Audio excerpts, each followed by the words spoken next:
नमस्कार दोस्तों, अश्विन शुक्ल पक्ष की दशमी तिथि को विजयदशमी के रूप में मनाया जाता है। इस पावन दिन माँ दुर्गा ने महिषासुर का वध कर उस पर विजय प्राप्त करी थी और इसी दिन श्री रामचंद्र ने लंकापति रावण को युद्ध में हराकर उसका वध किया था। इसलिए विजयदशमी को दशहरा भी कहा जाता है। दशहरा का अर्थ है दशानन की हार। विजयदशमी को बुराई पर अच्छाई की, असत्य पर सत्य की जीत का प्रतीक माना जाता है। यह शक्ति की पूजा का पर्व है, शस्त्र पूजन की तिथि है। ऐसा माना जाता है कि इस दिन जो कार्य आरंभ किया जाता है उसमें विजय अवश्य प्राप्त होती है। पुराणों के अनुसार जब रावण ने सीता का हरण कर लिया था, तब भगवान श्री राम ने माता सीता को छुड़ाने के लिए लंका पर चढ़ाई करने से पहले ब्रह्मा जी के आदेश अनुसार माँ दुर्गा की आराधना करी थी, ताकि वह उनका आशीर्वाद प्राप्त कर सके। आदि शक्ति जगदम्बा का पूजन नील कमल के फूलों से किया जाना था। भगवान श्री राम ने हनुमान जी को 108 नील कमल लाने के लिए भेजा। भगवान राम की आज्ञा अनुसार हनुमान जी ने एक झील से यह नील कमल तोड़े और भगवान राम को पूजन के लिए ला दिए। श्री राम भगवान ने दुर्गा माँ की मूर्ति बनाकर उसकी पूजा करी और कहा, जब तक मैं यह पूजा पूरी नहीं कर लेता तब तक मैं यहाँ से नहीं जाऊंगा। हे देवी भगवती, मेरी पूजा को स्वीकार करें।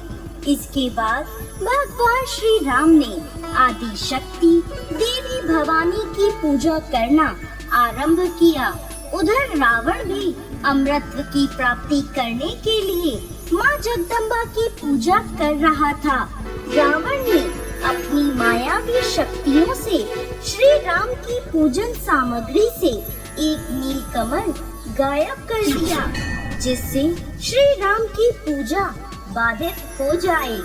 उधर भगवान श्री राम ने माँ भगवती के 108 नामों का जाप शुरू कर दिया। प्रत्येक नाम के लिए वह एक नील कमल देवी को अर्पित करते थे। जब वह अंतिम नाम ब्रह्मवादिनी का जाप करने वाले थे, तभी उन्होंने देखा कि एक कमल का फूल कम है। उन्होंने अपनी आँख को तीर से निकालकर माँ दुर्गा को समर्पित करने की ठान ली, क्योंकि भगवान श्री राम को कमल नयन कहा जाता है। तभी माँ दुर्गा वहाँ प्रकट हुई और बोली, मैं आपकी पूजा से प्रसन्न हूँ। उन्होंने भगवान श्री राम को विजय श्री का आशीर्वाद दिया।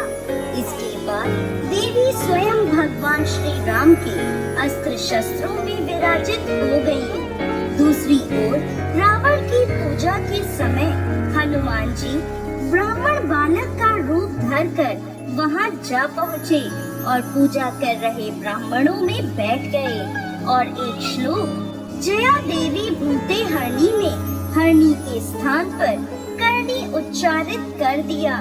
हरणी का अर्थ पीड़ा हरने वाली है और करणी का अर्थ पीड़ा देने वाली, जिससे माँ दुर्गा रुष्ट हो गई और उन्होंने रावण को श्राप दिया कि तेरा सर्वनाश हो जाए। इसके बाद भगवान श्री राम ने अधर्मी रावण को युद्ध के लिए ललकारा और 10 दिनों तक उससे युद्ध किया। अश्विन शुक्ल पक्ष की दशमी तिथि को भगवान राम ने माँ दुर्गा से प्राप्त दिव्यास्त्र की मदद से रावण का वध कर दिया और तभी से बुराई पर अच्छाई की जीत का प्रतीक विजयदशमी का यह त्योहार मनाया जाने लगा। जय श्री राम।